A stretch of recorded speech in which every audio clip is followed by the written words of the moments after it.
Litigations has marred the takeoff of the modernization of e-customs projects scheduled to be undertaken by the federal government to boost revenue collection for the country. This revelation was made by the Ministry of Finance and the Customs during a one-day public hearing by the Joint House Committees on Customs, Finance, Banking on the need to resolve the debacle between the CBN and Adani Mega System Limited on Monday in Abuja. The aim of the investigation, according to the House, which was further buttressed by the Speaker, Honorable Femi Gbajebamila, represented by the Deputy Majority Leader, Honorable Peter Patterson, is to find out why the project, as laudable as it is, has not taken off since it was conceived 20 years ago. The federal government, according to the House, loses $8.81 billion annually, monies which should have been used to finance budgets year in, year out, instead of going on a borrowing spree.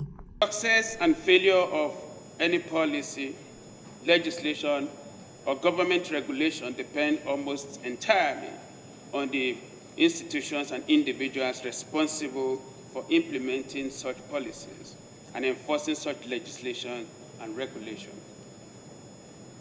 As such, Parliament has a responsibility to ensure that the government institutions are adequately equipped and properly guided to effectively deliver on their mandates. From our findings, which is the major reason for today's meeting, a PPP arrangement was made within certain consortium, using the Special Purpose Vehicle, SPV, E-Custom HC Project Limited within a mandate to 1. Develop, design, implement, and maintain the required e-custom end-to-end ICT platform. 2. To digitalize custom business and procedure. 3. Upgrade Nigeria Customs Service ICT infrastructure to world class.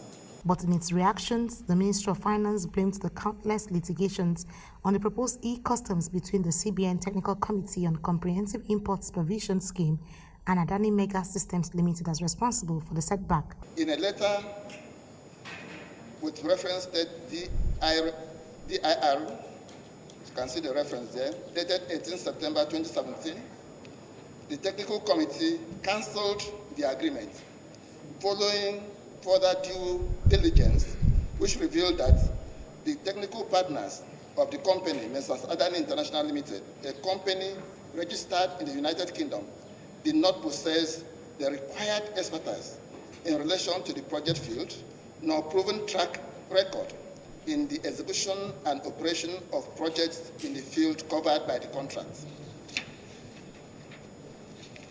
The Technical Committee noted that the misrepresentations were material breaches that affected the company's integrity, capacity, and competence to deliver on such a project, given its importance to the Nigerian economy.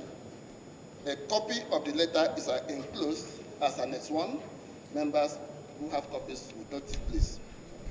Expectedly, Mrs. Adani Mega Systems Limited, in an effort to validate its contract with the Technical Committee, instituted cases in courts against the federal government of Nigeria for breach of contract allegedly entered into between it and the Technical Committee on the Comprehensive Import Supervision Scheme. Presently, there are 3 active cases in court on the matter at the instance of the company, as listed hereunder. The Nigerian Customs, on its part, described as illegal and secret award of the e-customs contract to Adani Mega System Limited by the CBN Committee. He said Adani lacks the capacity and the experience to deliver such an important project, but also was curious on why the House, who earlier sanctioned the contract, is now calling for a fresh investigation. The case of the then Joint Committee also showed that there was strict compliance to the Procurement Act 2007 and that the consortium that was selected exhibited high technical expertise and financial capability to execute the project.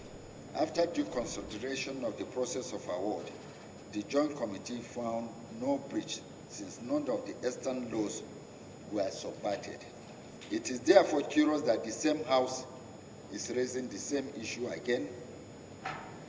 In conclusion, the agreement entered into by the 6th Technical Committee and the Messrs. Adani Mega System is void ab initio, being that the awardee, SIS Technical Committee, either lacks the authority to enter into any legal agreement.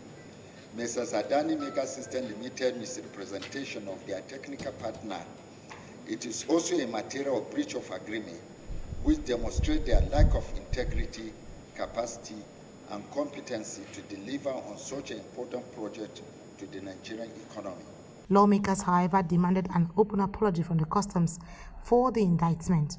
The CG of Custom, his address to this parliament, especially in paragraph 4, his concluding paragraph, is very, very derogatory to the parliament. And it is very wrong for a public officer, an appointed officer, to address a parliament, elected representatives, that he's curious. That word, curious. So, honorable colleagues, honorable chairman, I demand that the CG of Customs must apologize to this parliament for using such a derogatory statement. Earlier on, unfortunately, you came very late, which should have been the first point of your comment here when you came in. I apologize. Excuse me, please. So, to say that it is curious for the House to raise a matter over which we have the constitutional powers to raise is disrespectful to the House, and that is the point it's making. And that is the point you should address. It's not to go and begin to tell us why we need to do the project. Mr. Chairman, that's my submission. He is dodging the main point that was raised by Honorable Nkole. Thank you. Chairman, sir. The committee, however, adjourned over failure of Adani Mega Systems to present its written submission, which would have guided the committee to make informed judgments in its investigation. The committee adjourned to Thursday, 4th of March for further legislative actions. Annie T. Patrick, Court TV News, Abuja.